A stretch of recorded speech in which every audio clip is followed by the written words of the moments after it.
Hello everyone, teachers academy group के YouTube channel में आप सभी का फिर से एक बार स्वागत है। तो गाइज, आज का जो ये क्लास होगा सीटेट के ऑफिशियल सिलेबस के अकॉर्डिंग आपका टॉपिक 21 का लास्ट क्लास होगा, सेकेंड लास्ट क्लास होगा दोस्तों।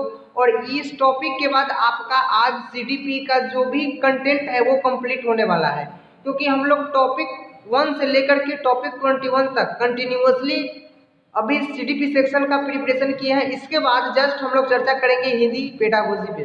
तो दोस्तों, सबसे पहले बता दें कि इससे पहले जो टॉपिक 21 का फर्स्ट वीडियो जो स्टूडेंट नहीं देखे हैं वो जाकर के देख लेंगे, वो लाइव मॉक टेस्ट नंबर 63 में है। और ये आज के सेशन में आप लोगों का लाइव मॉक टेस्ट नंबर 64 है, जिसका सेकेंड लास्ट क्लास होगा आपका 21 नंबर टॉपिक का। तो दोस्तों, ध्यान से देख सकते हैं यहाँ पे आप लोग टॉपिक 21 के बारे में अभी हम आप लोगों को कुछ बताने वाले हैं, उसके बाद क्वेश्चंस पे चर्चा करेंगे।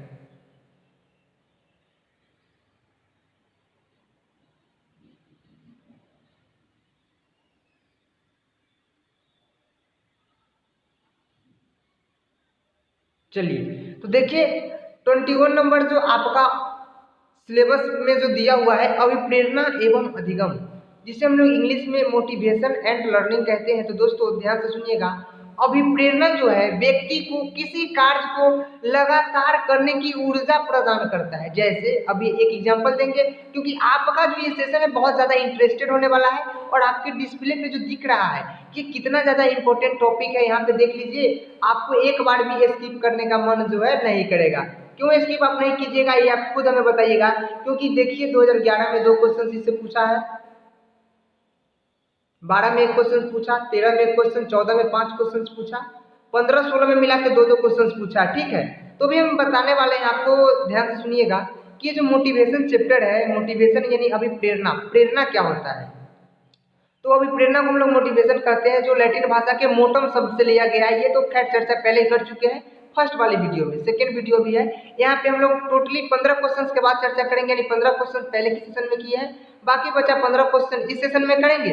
उसके बाद जो प्रीवियस ईयर यहाँ पे दिख रहा है वो होगा आपको नेक्स्ट सेशन में। उसके बाद हम लोग का हिंदी का टॉपिक स्टार्ट होगा। तो जो स्टूडेंट अभी तक लाइव सेशन में जुड़ गए हैं, एक बार ये टाइप करके बता देंगे। ऑडियो वीडियो क्लियर है, हमें अच्छे तरीके से देख पाते हैं, तो एक बार कंफर्मेशन के लिए ये टाइप करेंगे, क्योंकि हम चलने वाले हैं सबसे पहले आप लोगों के स्क्रीन पे फर्स्ट क्वेश्चन को लेकर के।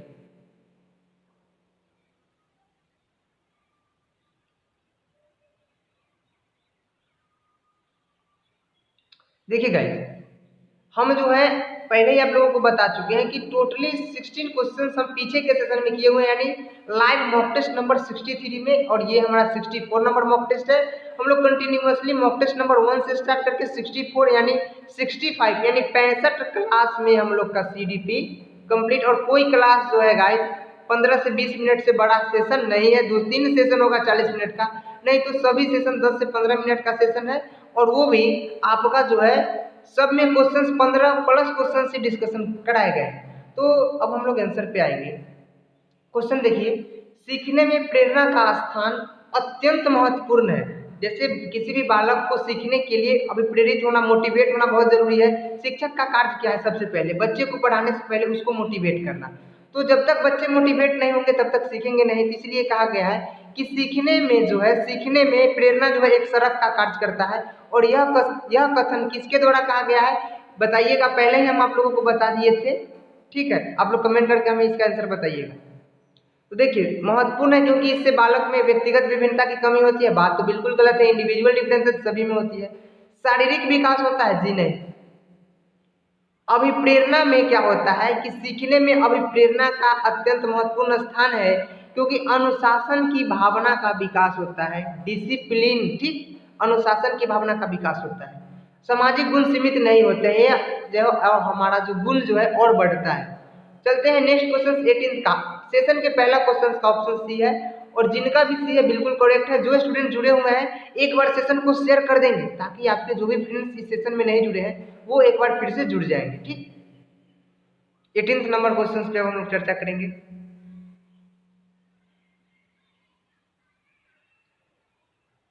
देखिए गाइस, जो नए स्टूडेंट होंगे वो चैनल को सब्सक्राइब कर लेंगे, क्योंकि इस चैनल के माध्यम से आपको एनसीईआरटी बेस्ड प्रिपरेशन कराई जाती है।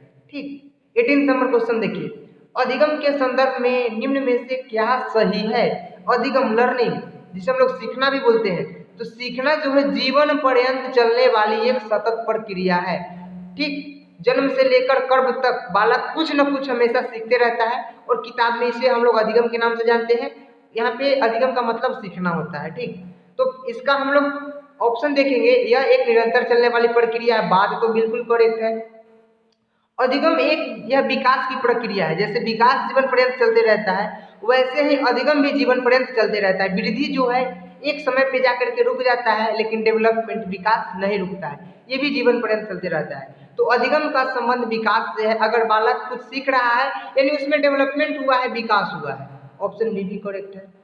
अधिगम यह उद्देश्यपूर्ण होता है। अगर आप कुछ भी सीखते हैं तो एक उद्देश्य, निश्चित उद्देश्य के साथ सीखते हैं कि अगर इस चीज को हम सीखेंगे तो हम इस क्षेत्र में महारत हासिल कर सकते हैं।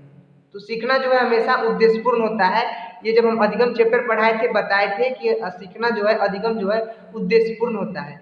और अधिगम जो है अनुभवों का संगठन है। जैसे आप बहुत सारे चीज को सीखते हैं, तो सीखते सीखते आप में बहुत सारा एक्सपीरियंसेज आ गए, तो आपके सामने कोई एक ऐसी समस्या उत्पन्न हुई जिसमें आपको 2-4 तरीके से उस क्वेश्चंस को हल, समस्या का समाधान करना होगा, उस क्वेश्चंस का सॉल्यूशन करना होगा। तो वहाँ पे आपका एक्सपीरियंस ही काम आएगा।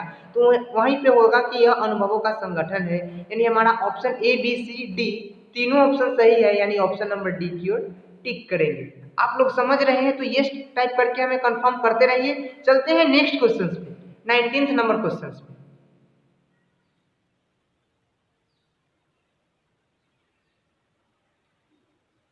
चलिए 19th नंबर क्वेश्चन, अधिगम के संदर्भ में दिया गया कथन व्यवहार के अर्जन में उन्नति की प्रक्रिया है।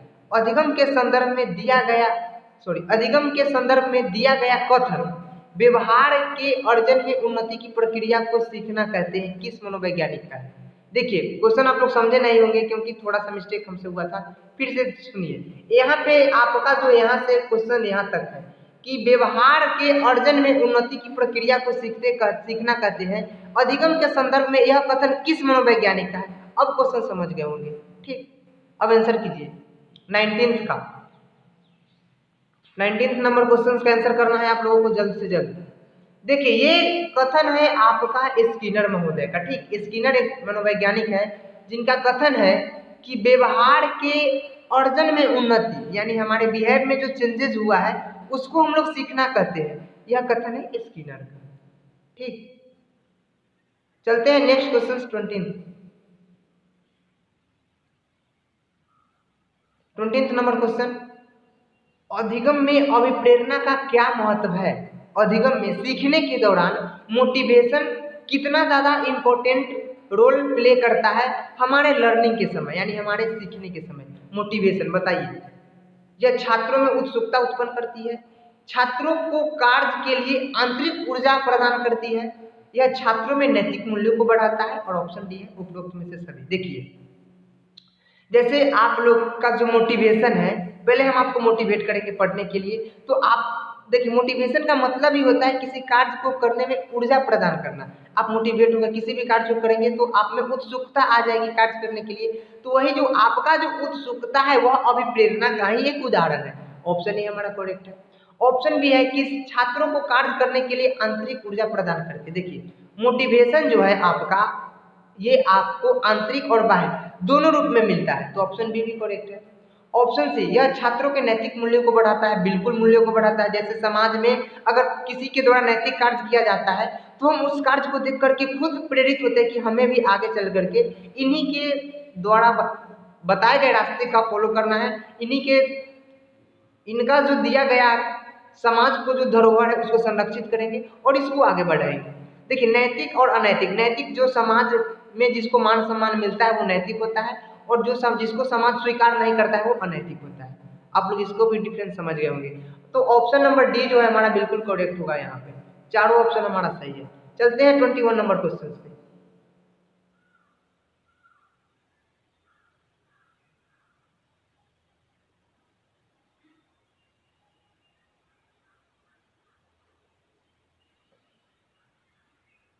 क्वेश्चन है छात्रों को अधिगम के प्रति आकर्षित करने के लिए अभिप्रेरणा महत्वपूर्ण भूमिका निभाती है।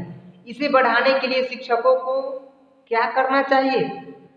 छात्रों को अधिगम के प्रति आकर्षित करने के लिए अभिप्रेरणा महत्वपूर्ण भूमिका निभाता है।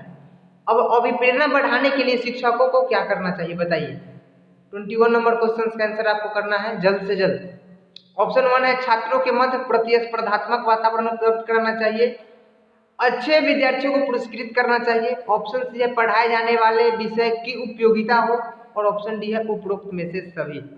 देखिए यहाँ पे बच्चे को मोटिवेट करना है, तो मोटिवेट दो तरीके का है, सकारात्मक और नकारात्मक। यहाँ पे सकारात्मक दिया नहीं है, नहीं नकारात्मक दिया है। तो हम प्रतिस्पर्धा करवाएंगे यानी प्रतियोगिता करवाएंगे, तो उसमें होगा क्या कि कुछ बच्चे प्रतियोगिता पास कर लेंगे और कुछ बच्चे प्रतियोगिता में फेल हो जाएंगे।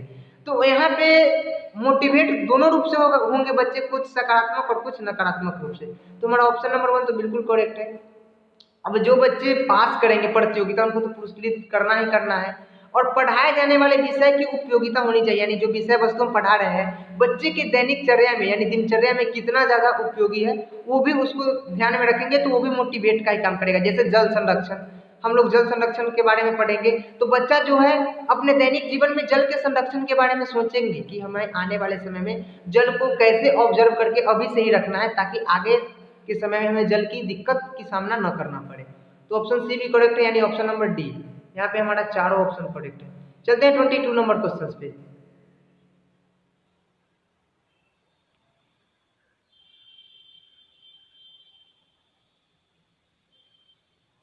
चलिए 22 नंबर क्वेश्चन,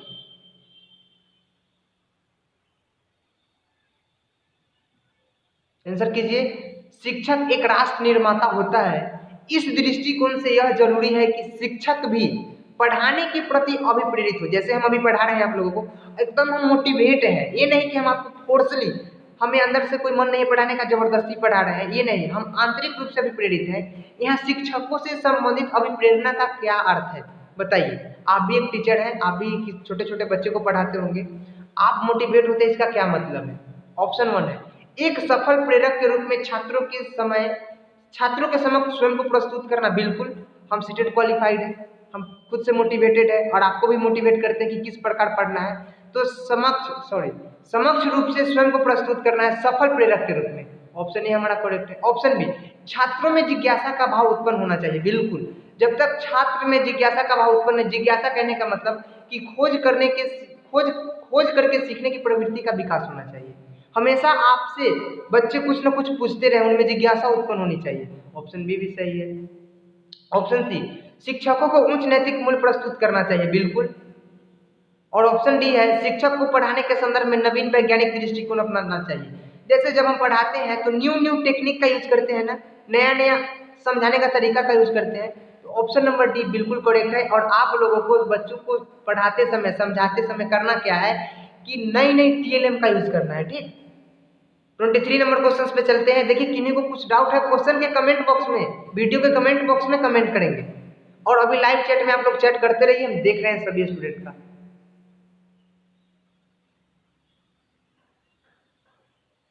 तो 23 नंबर क्वेश्चन, अध्ययन की सुविधा के दृष्टिकोण से एक विद्यार्थी को पाठ्यक्रम पढ़ाना चाहिए। 23 नंबर क्वेश्चन, अध्ययन की सुविधा के दृष्टिकोण से एक विद्यार्थी को पाठ्यक्रम को पढ़ना चाहिए। किस प्रकार से पढ़ाना चाहिए बच्चे को? आपको पढ़ना है, आपको किसी भी पाठ को किस तरीके से पढ़ना है जो बहुत अच्छे तरीके से उसको आप समझ सकते हैं। तो ऑप्शन 1 है उससे पाठ्यक्रम को छोटे छोटे अध्यायों में विभाजित करके पढ़ना चाहिए। उसे पाठ्यक्रम को बिना विभाजित किए ही पढ़ना चाहिए। पाठ्यक्रम को छोटे छोटे हिस्सों में बांटने की वैज्ञानिक विधि नहीं है। ऑप्शन डी गलत है, ऑप्शन बी भी गलत है। हम कोई भी चीज को पढ़ते हैं तो छोटे छोटे भागों में तोड़ करके पढ़ते हैं। हमारा ऑप्शन नंबर 1 करेक्ट है। 23 नंबर क्वेश्चन का ऑप्शन नंबर 1 करेक्ट। चलते हैं नेक्स्ट क्वेश्चन पे। अब 24 आंसर करेंगे 24 नंबर क्वेश्चन का जल्द से जल्द। बालकों को पढ़ते वक्त निम्न में से किस बात पर अधिक बल देना चाहिए? बालकों को पढ़ते वक्त निम्न में से किस बात पर अधिक बल देना चाहिए? विषय वस्तु को रटने पर, ध्यान लगाकर पढ़ने पर, बातचीत करते हुए पढ़ने पर उपरोक्त में से कोई नहीं। देखिए रटन प्रणाली को तो हम लोग नेगलेक्ट करके चलते हैं, रट करके पढ़ना तो है नहीं। बातचीत करके अगर पढ़िएगा तो जो चीज़ आप पढ़ रहे हैं उस चीज़ के कंसेप्ट को आप नहीं समझ पाइएगा, यानी उस चीज़ के अवधारणा को नहीं समझ पाइएगा। ऑप्शन सी भी गलत है और ऑप्शन डी तो ऐसे ही गलत हो गया। आपका ऑप्शन नंबर बी करेक्ट है। ध्यान लगाकर पढ़ना चाहिए, यानी माइंड को कंसंट्रेट करके पढ़ना चाहिए। ठीक, 24 का ऑप्शन नंबर बी जो भी स्टूडेंट किए हैं बिल्कुल करेक्ट किए हैं। चलते हैं 25 नंबर क्वेश्चन की ओर। बालकों को सीखने की प्रक्रिया में कौन सा पर्यावरणीय कारक योगदान देता है? 25 नंबर क्वेश्चन, बालकों की सीखने की प्रक्रिया में कौन सा पर्यावरणीय कारक योगदान देता है? 25वां नंबर क्वेश्चन का आंसर करना है आप लोगों को। बताइए, बालकों को सीखने की प्रक्रिया में कौन सा पर्यावरणीय कारक योगदान देता है? ऑप्शन है पर्यावरण का प्रभाव, ऑप्शन बी वंशानुक्रम, ऑप्शन सी कक्षा का परिवेश, ऑप्शन डी ये सभी। देखिए बालक जब भी सीखता है ना तो पर्यावरण से सीखता है, उस सीखने का कुछ गुण उसके हेरिडिटी से प्रभावित होता है, कुछ कक्षा के परिवेश, यानी ऑप्शन नंबर डी को जो टिक किए हैं बिल्कुल सही किए हैं, चारों ऑप्शन यहाँ पे सही है। 26 नंबर क्वेश्चन, अधिगम की प्रक्रिया में निम्न में से कौन सा व्यक्तिगत कारक योगदान देता है? अधिगम की प्रक्रिया में निम्न में से कौन सा व्यक्तिगत कारक योगदान देता है? ऑप्शन 1 है बालकों को सीखने की रुचि, ऑप्शन बी है शारीरिक व मानसिक दशाएं, ऑप्शन सी है बुद्धि, ऑप्शन डी है उपरोक्त सभी। बताइए अधिगम की प्रक्रिया के में निम्न में से कौन सा व्यक्तिगत कारक योगदान देता है? 26 का 26 नंबर क्वेश्चन का आंसर करेंगे। देखिए बालक को सीखने की रुचि, ये भी ऑप्शन सही है, शारीरिक व मानसिक दशाएं भी सही है, बुद्धि भी सही है, यानी उपरोक्त में से सभी जो टिक किए हैं ऑप्शन नंबर डी वो आपका सही है। चलते हैं नेक्स्ट क्वेश्चन 27 नंबर की ओर। चलिए 27 नंबर क्वेश्चन, निम्न में से कौन एक सोचने की प्रक्रिया का अभिन्न अंग है? सोचने, थिंकिंग करने का। देखिए किसी भी चीज में रुचि लेते हैं तो वहां पे उसको देख करके रुचि लिए है, सोचे तो है नहीं। अनुकरण का मतलब होता है देख करके अनुकरण करना। अनुशासन यह एक सोचने की प्रक्रिया का अभिन्न अंग नहीं है। बुद्धि, जिस बालक में अच्छी ढंग की बुद्धि है, बुद्धि विवेक अच्छा है, वो किसी भी चीज को अच्छे तरीके से सोच सकते हैं। तो 27 नंबर क्वेश्चन का आपका ऑप्शन नंबर 1 करेक्ट है। चलते हैं 28 नंबर क्वेश्चन की ओर। ठीक,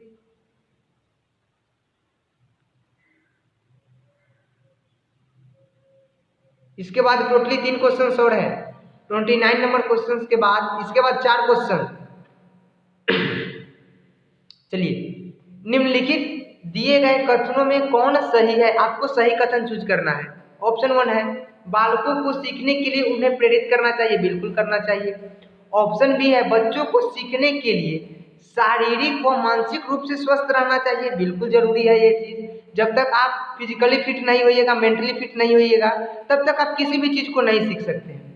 बुद्धि बालकों में खोजी दृष्टिकोण को बढ़ाती है, बिल्कुल बढ़ाता है। और ऑप्शन डी है अनुशासन छात्र जीवन का महत्वपूर्ण अंग है। ठीक, डिसिप्लिन में अगर नहीं रहिएगा तो किसी भी चीज को आप अच्छे तरीके से नहीं कर सकते हैं।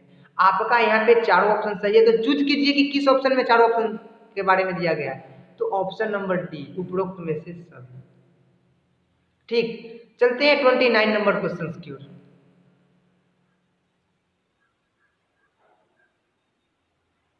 अधिगम की प्रक्रिया में कौन सा पर्यावरणीय कारक इस बात पर बल देता है कि यदि समाज विकसित व शिक्षित होगा तो उस समाज के बच्चे भी पढ़ाई के प्रति सजग तथा सीखने के प्रति जिज्ञासु बनेंगे? बताइए, अधिगम की प्रक्रिया के दौरान कौन सा पर्यावरणीय कारक इस बात पर बल देता है कि यदि समाज विकसित व शिक्षित होगा। देखिए समाज अगर विकसित व शिक्षित होगा तो समाज से बच्चे प्रेरित होंगे कि वह समाज जो है बहुत शिक्षित है और बहुत ही विकसित है, तो हमारे समाज को भी शिक्षित और विकसित बनाना है, तो क्या करना होगा? यानी प्रेरित हो गए तो वह कौन सा कारक है यहाँ पे बताइए? पर्यावरणीय कारक। ऑप्शन है सामाजिक व सांस्कृतिक कारक, आर्थिक कारक, राजनीतिक कारक, समूह अध्ययन कारक। 29 नंबर ऑप्शन का क्वेश्चन का आंसर कीजिए, 29 का जल्द से जल्द। हम देख रहे हैं कमेंट। देखिए, आर्थिक कारक से कोई समाज अगर विकसित हो जाएगा तो शिक्षित नहीं होगा। ठीक, राजनीतिक से तो विकसित और शिक्षित दोनों का सत्यानाश लिखा हुआ है, समूह का अध्ययन के द्वारा नहीं। देखिए, सामाजिक व सांस्कृतिक कारक के अंतर्गत है ये। विकास किसका हुआ, डेवलपमेंट किसका हुआ, समाज का हुआ है, तो यहाँ पे सामाजिक सांस्कृतिक कारक होगा 29 का ऑप्शन नंबर 1। चलते हैं 30वां नंबर क्वेश्चन।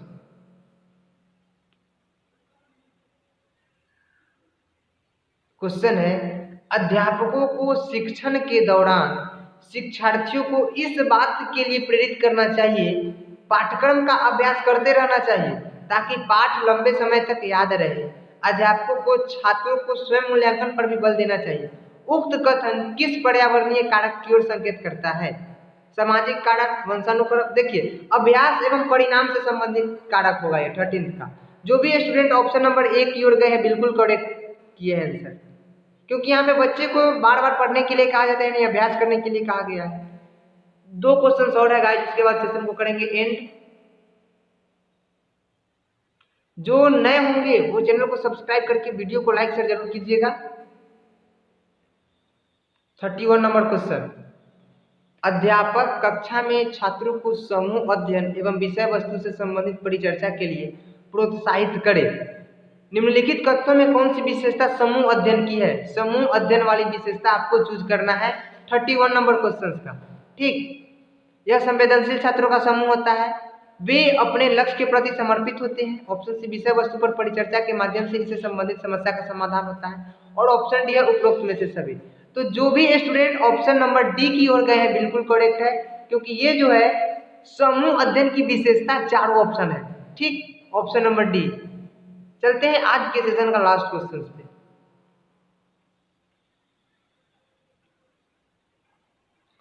एक अध्यापक विद्यालय में खेल प्रतियोगिता, निबंध प्रतियोगिता तथा सामान्य ज्ञान पूछताछ प्रतियोगिता का आयोजन करता है। इसके पीछे अध्यापक का क्या उद्देश्य है? कोई प्रतियोगिता अगर आयोजित करवाई जाती है तो शिक्षक का क्या उद्देश्य होता है इस प्रतियोगिता को करवाने का?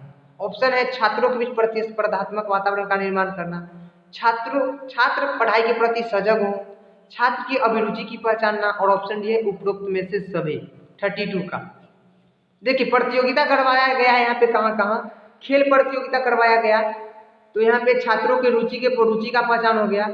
निबंध प्रतियोगिता, कोई बालक निबंध में रुचि रखता है, कोई खेल में, तो कोई जनरल नॉलेज में, तो बच्चे इस प्रकार से पढ़ाई में सजग भी हो जाएंगे और प्रतिस्पर्धात्मक वातावरण का निर्माण भी हो जाएगा।